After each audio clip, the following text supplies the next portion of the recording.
Oh. Sige, paniwalaan mo yung kasarili mo, kasinungalingan. O, mukhang kabado daw to sa ICC. Ha? Sa tingin nyo, kinakabahan ba si PRRD sa ICC? O, isa tong nukdukan ng fake news din tong animal na ito. Sige. Ay, walang audio? Are you sure? Ulit, walang audio. O, sige, ito. Oh.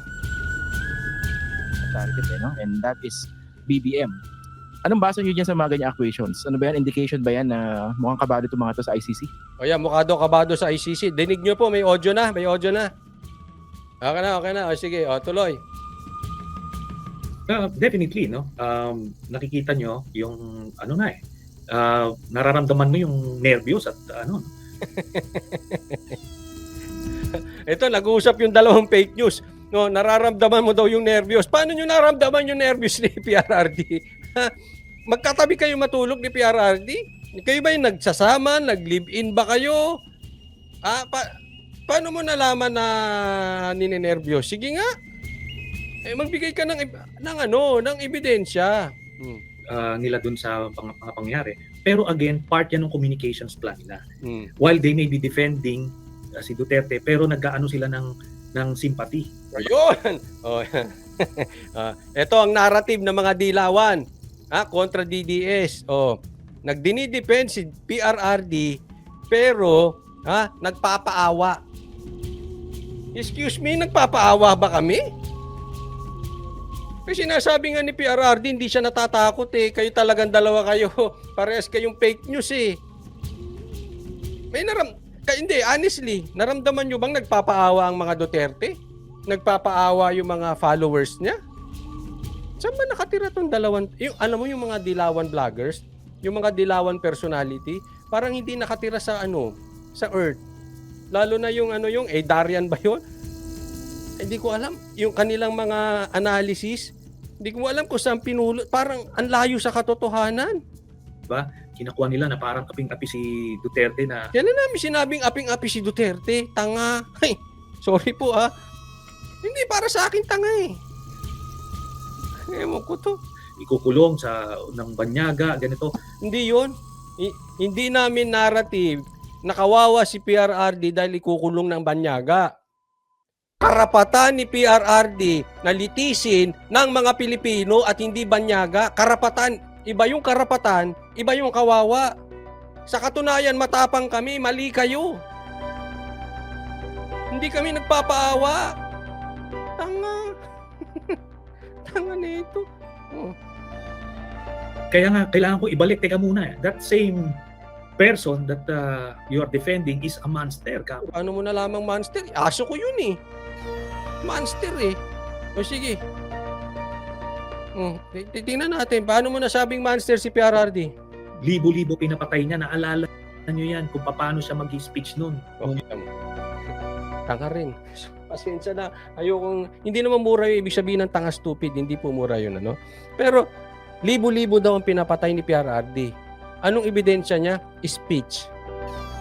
Palagay ko, eto si Trillanes, ito ang nagpayo kay Castro mag-file ng grave threat.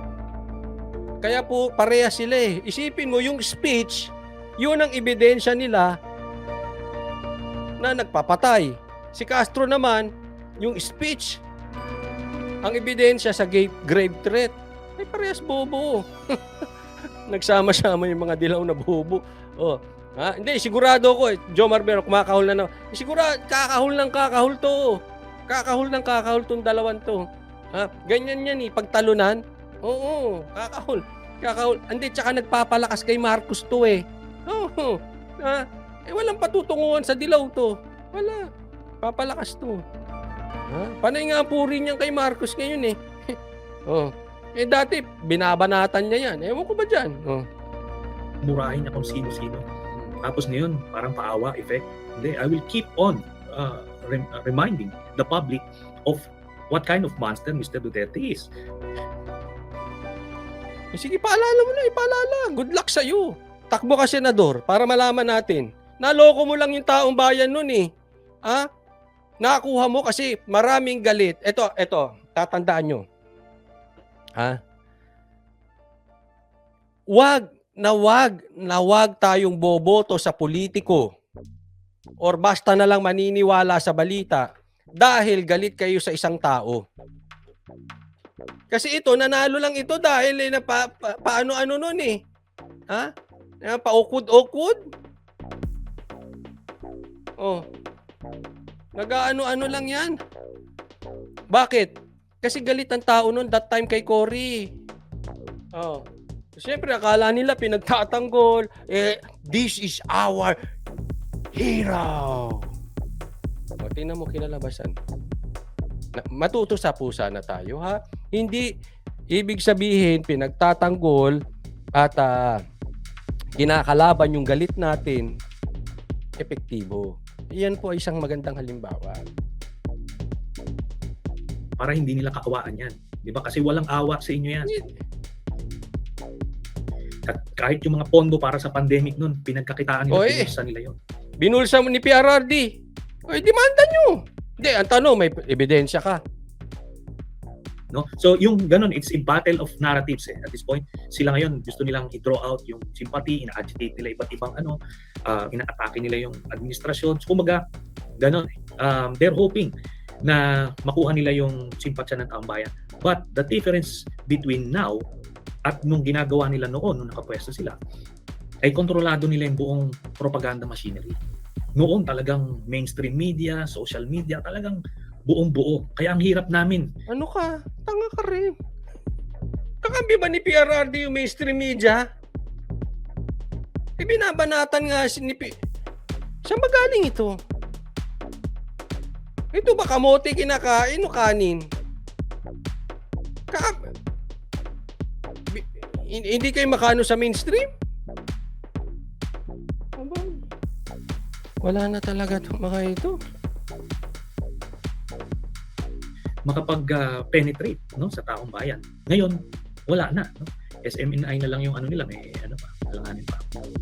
Hinahabol pa, pinasuspend pa. O nga, nabigla naging press freedom issue sa SMNI, alam naman na napaka-partisan in favor of Duterte yan. O, isa pa tong loko-loko.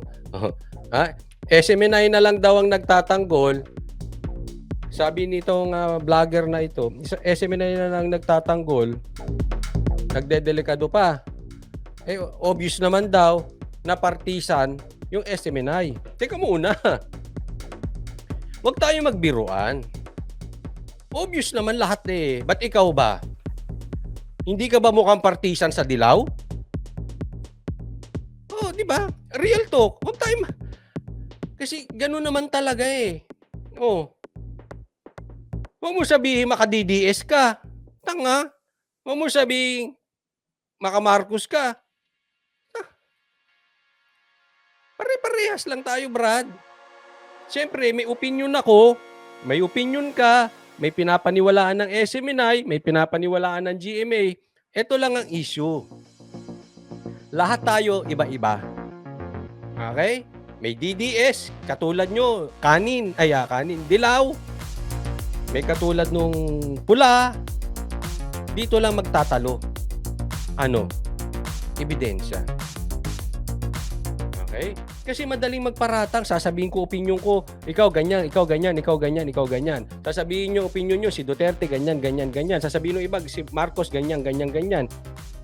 Sasabihin namin, ang Dilaw ganyan, ganyan, ganyan. Lahat tayo may sasabihin. But at the end of the day, ang bottom line, ebidensya. Kasi kung wala, lata kayo. Kung wala, ampaw kayo. Normal. Naiintindihan? Kaya nga ako may problema talaga. Pag sa nagbabalita, walang ebidensya. Magkakanya-kanya tayo. Pagbibintangan kita. Pwede kitang pagbintangan, kaliwat kanan. Ang tanong, may ebidensya ba ako? Wala. Hindi ko gagawin. Di ba? Kaya wag din kayo magsalita dyan tungkol kay PRRD kung wala kayong ebidensya. Kasi ngak-ngak lang yan.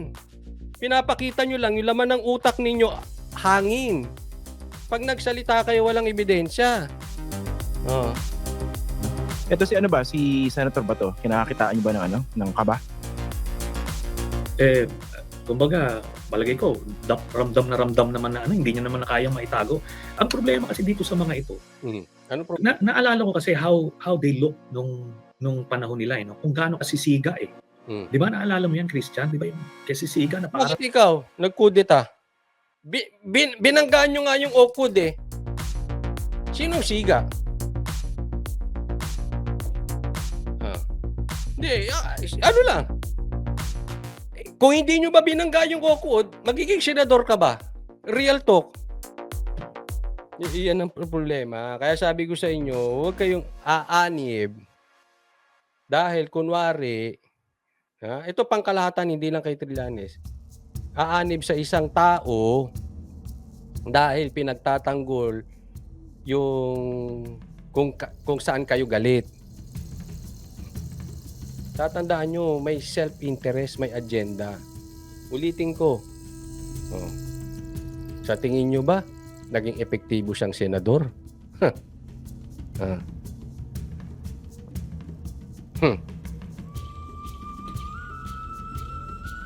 Lesson learned, matuto na po tayo ha. akala mo, mga manok lang yung pinapatay eh. Diba? May mga sunugin nyo yan, ganito. May ebidensya ka na may parang manok na pinapatay. May sinunog ba? Yung kaya sabi ko sa inyo alam mo, madali magbintang. Magdaling magngangawa gaya nito. Tanong, ebidensya. Wala kang ebidensya, di ba? O, kung may ebidensya ka, sampahan mo ng kaso, tapos. Ganun lang yun eh. Kaya yung ibang nagngangawa kasi walang ebidensya. O, sige nga. Asaan ang pinatay ni PRRD at sinunog? Ano yan? Pag kahit hindi lumalaban, palabanin nyo. Parang, Bigyan mo ng ganun barel. Diba sabi, bigyan ng barel. Yung mga ganun mga eksena. So, ay sinabi. Ginawa ba? Hindi, anong gusto nyo? Pag naglaban ng ang drug lord, ang drug addict, sino mamatay? Police? Real talk. Ang ibig sabihin lang po, figure of speech yun, na, teka muna, hindi pwedeng pulis ang mamatay dyan. Ewan ko, tatahol lang ata ito ng tatahol eh. Ngayon, nanginginig kayo sa takot? Di ba? Hindi ba kayo, yun na lang, basic eh. Kung pinalaki itong mga to ng maayos, dapat sinabi nila kay Duterte, Mr. President, kung pinalaki kayo ng maayos, hindi nyo binangga yung hotel. Nanginginig daw. Katakot. Ay nako. Duterte pa matatakot sa'yo?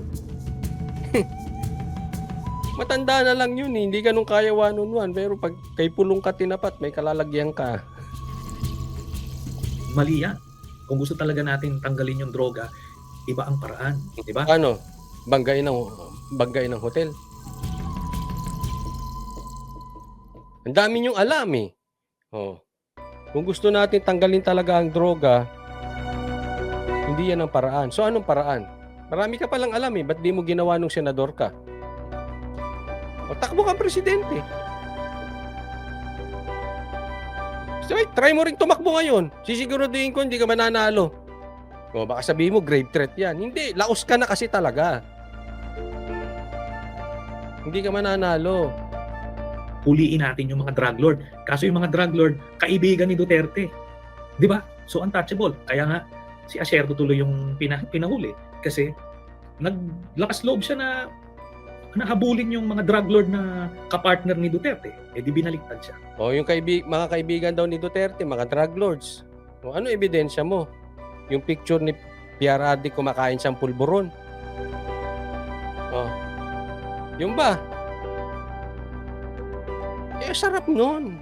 Natikman nyo na ba yon? Goldilocks? Sarap nun. Isa sa pinakamasarap na pulburon yun. Tikman mo, Trillanes. Hindi ka mag-uutak kamote. Tikman mo yung pulburon na yun. Ito naman isang sangayon lang sangayon eh. Alata mo may kinikilingan din eh. Tapos magagalit siya sa SMNI na May kinikilingan di umano ay tanga. So, Oo, di ba? Feliz Nel. Sabi niya, oh, parang ang linis niya. Eh, yun nakakainis sa mga ito eh. Oh, kayo nga magsabi sa akin. Eh, wala namang sundalo to eh. Saan ba yan nakilala? Ba't ba naging senador yan? Ang linis mo, Brad. that's the tragedy of the matter. Okay, so tama ba? Mukhang exciting itong next few months dahil may mga inaantabayanan, including yung possible issuance of an arrest warrant. Hindi ba educated guess nyo? Ayun, yan ang gusto niya ni. Ay, itong vlogger na ito, atat to sa ano eh. Ha? Atat to sa arrest warrant ni PRRD.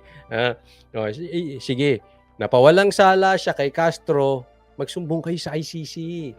Ha? Hindi, ito, vlogger, ikaw vlogger. Ikaw ex-senator. Hindi nyo kaya Duterte. Tanggapin nyo. Tanggapin nyo, bitter kayo. Tanggapin nyo, hindi nyo kaya Duterte. Anong gagawin? Eh, parang yung mga bata. Sumbong sa ICC. Sumbong kayo sa ICC. Sige na! Yan naman ang gusto nyo eh. Parang mga bata. Yes, most definitely ang ating mga educated guess baka second quarter mangyayari to, no? But these things again are not happening in a vacuum. Meron pa siyang educated guess, second quarter mangyayari yun. So, March, April, May, June. Yung arrest ni PRRD. Abangan namin yun, ha? Pagka hindi, banggain mo yung hotel.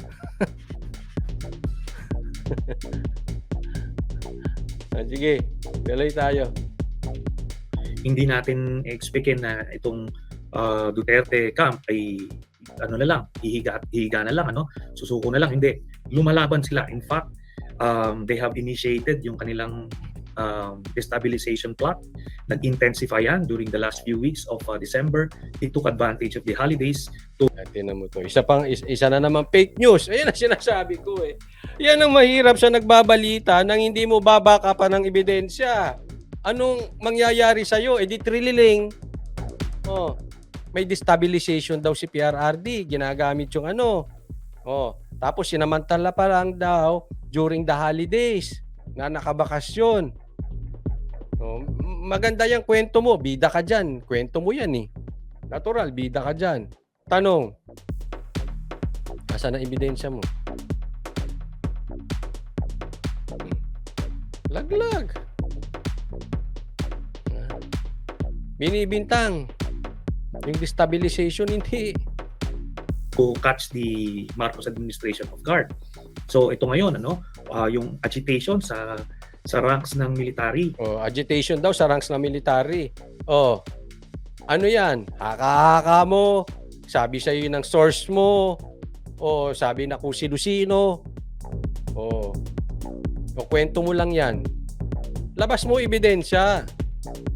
Kung gusto mo kaming maniwala sa iyo, ang DDS naghahanap ng ebidensya, ilabas mo ebidensya mo.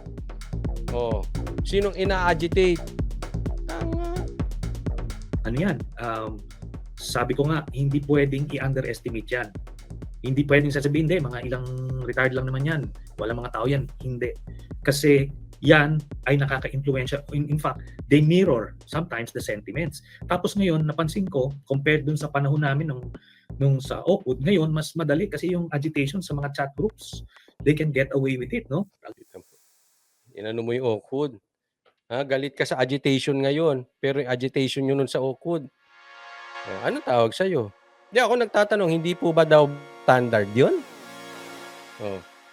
Mas madali nga lang daw ngayon kasi may group chat na. Edi! Kung may group chat nung panahon mo, hindi ka sana senador. Bakit? Hindi nyo na kailangan banggain. Drama? May ano ba namang kadramahan yun? Diba? Real talk lang. Naglalabas sila kahit na mga fake news, mga ano. Ano ba fake? Ano bang definition mo ng fake news? Sila pa naglalabas ng fake news. Ikaw ang daldal dyan. Wala ka namang pinapakitang ebidensya. Ng fake news, yung dumadaldal, nagbabalita, tas walang ebidensya. Yun ang fake news. Yung ba naman kailangan ko pa ispilingin, tanda-tanda nyo ng dalawa? Ay, Macber, shout out sa'yo. O, ito, isa pa to, napakagaling na vlogger. Macber23, shout out. Pagpasensahan nyo na si Senator Trillanes, nakagat kasi ng aso nung araw yan. Di na bakunahan. Ano yan, nakagat ng asong ulol? Ganun ba ibig sabihin mo? At maraming mga active na nagre-react negatively. Tapos nanonormalize nila, nakakalimutan nila that technically they're already committing violations of the Articles of War. No? And speaking of Articles of War, maraming mga retired na siguro hindi alam or nakalimutan na kahit retired ka, na pensionado ka, ay covered ka ng Articles of War. No? Nasa presidential Ganun pala yun? Covered pa rin? Nasa Presidential Decree 1638 yan, no? Nandiyan po Buhay Canada yung pangalan. Ayokong banggitin eh. Tignan nila yan. Covered sila. I think that's section 27 or 28. Ayaw mong palabasin. Yung gawain mo, ayaw mo sa iba. Covered ka doon. At pwede kang makasuhan ng Articles of War. At ang Articles of War, malupit yan, ha? Teka muna, may tanong si Macber 23. Asa na yon? Pakisagot nyo nga yung tanong ni Macber 23. Ay, nawala. Idol ko yan si Trillanes. Oy, sana all. Ask ko lang sana sa kanya, may tililing ba yan si Trillanes or Abnoy? O ano sa tingin ninyo? Ha? O, sagutin ito ng Sagutin po natin si Macber 23. Ano ba yan? May tililing or Abnoy? Grabe si Karaoke Bear. Both daw? Gemma Pasyente double? Hindi kasi minsan kaya nawawalan ng tiwala ang taong bayan. Double standard. Ginawa nyo, tas galit kayo sa mga sundalong nagaganyan. Sis. Hindi yan yung regular na courts na bibigyan ka ng kung ano-ano. Hindi, yun, no? Kaya, Chaglet, parang humihina na naman na signal ko, pambihira. Ay, PLDT, babanata na kita dito. Lagi na lang mahina ang internet natin. Pambihira, oh. Sure, may mga masasampulan dyan na mga retired generals na kahit na sabihin mo ang penalty for forfeiture ng pension, malaki-laki yung pension ng general ngayon. Diba? So, yan yung mga nakapag-issue na ng statements, pasensya na lang kayo kasi prima facie evidence niyo. Tapos yung iba naman, ito yung mga ginagawa nila Panelo, nila Roque, I believe, naman yan, inciting to sedition. Asan ang ebidensya mo? Inciting to sedition daw, yung ginagawa ni Panelo tsaka ni Roque. Puro tayo daldala, puro tayo fake news niya. Pagka bintang lang tayo ng bintang, wala namang ebidensya. No? Kaya yung ginawa nila sa amin na wala namang kaming ginagawa, kakasuhan kami. Ito sila, may ginagawa sila. Pwede kasuhan nyo. Mas okay yun. Para sa akin mas gusto ko ng kasuhan kaysa pa-stop ang channel. Kaysa patanggal sa Facebook, kaysa patanggal sa YouTube, kasuhan na lang. Mas magandang kasuhan kaysa patawag sa Senate at saka sa Congress. Bakit kanyo? Doon hindi ka makasagot eh. Sa kaso, pwede ka magsalita, pwede ka magpresenta ng ebidensya. Kinasuhan kayo, di kasuhan nyo. Ang dami kang sinasabi kay PRRD. Kung talagang may ebidensya ka, di kasuhan mo. Gaya ng ginawa ni Castro. Fair enough. Simple lang yun eh. Di mo kaya. Ganun lang yun. Kung di mo kaya ang kasuhan, tumahimik ka. Or, dumakdak ka, maglabas ka ebidensya. Pili. A or B. Mga seditious statements, sila ngayon yung makakasuhan. Educated guess ko lang naman yan. Hindi naman yan necessarily mangyari. Kita mo, biglang umurong. Educated guess ko lang naman yan, hindi necessary mangyayari. Alam mo kasi, wala eh. Walang ebidensya. Ayan. So, alam nyo, asahan po natin yan. Yan po ang magiging tema ngayon. Kasi tagumpay si PRRD. And alam mo, ito opinion ko lang naman sa aking palagay, hindi ito basta hahayaan nila Tamba nang wala. Nang ganun-ganun na lang, natalo sa kaso si Castro kay PRRD, hindi nila hahayaan yan. Ako po, malaki ang tiwala ko dyan. Kaya, gagawa ng paraan yan. Kaya, ang route na gagawin nila dyan ay ICC. At, tatahol tong mga to. The likes of Castro, magkakahulan yan, Trillanes. Alam mo, nakaanib sila sa dilaw. Kasi, ginagamit nila yung nangyayari ngayon na atake kay PRRD kasi galit sila kay Tatay Diggs. So, nakikisaw-saw sila para makaganti kay Tatay Diggs. Ganun lang kasimple yan eh. So, let's expect, kaya babanatan natin itong mga dilawang tae na yan. Kasi, yan lang magpapakalat ng fake news. Wala pong problema. Pagbintangan nyo si PRRD, sana lang maglabas ng ebidensya. Ganun lang kasimple. At kung may ebidensya kayo, ba't di nyo idemanda? Di ba? Huwag kayo sumbong ng para kayong bata na duwag. Sumbongero sa ICC. Bernie Sigris, maraming salamat po sa kusang loob at sa pag-sponsor ng live na to. Thank you, Bernie Sigris. Sabi dito, walang maniniwala dyan kay Trilling. Sila. Nasa bubble sila eh. Yung dilawan. May maniniwala dyan kasi alam mo ba yan ang ginojos ng mga dilawan? Basta gusto nilang idiin ang PRRD. Gusto nilang idiin ang Tatay Diggs. Punta sila kay Trillanes. Kasi si Trillanes ang magtutulak na naman ng ICC. Di ba sabi nga ni Senator Bato, siya ay nagsumbong sa ICC. So para makaganti kay PRRD, tulak nila yung ICC. Yan ang mukha ng ICC, Trillanes. Kaya hindi natin pwedeng palagpasin ng basta-basta yan. Ba? Ano yan? Sabi dito ni Maria Jesus, ito naman si Toot. Kaso niya, kidnapping ng mga bata. Diba? May recruiter. May mga dala kang bata, di ba? May mugshot ka pa nga, Castro, di ba? Bakit daw tahimik yung social media? Tambaluslong lang naniniwala ay Trillanes. Hindi lang tambaluslos yung mga dilawan. Sabi ko nga parang Diyos nila yan si Trillanes. Hindi marunong magbasa ng baka marunong magmaneho ng tangke ito si Trilling. Hindi marunong magbasa matuwid ng batas yan si Trilling. Viola Tina. Yes, live po tayo.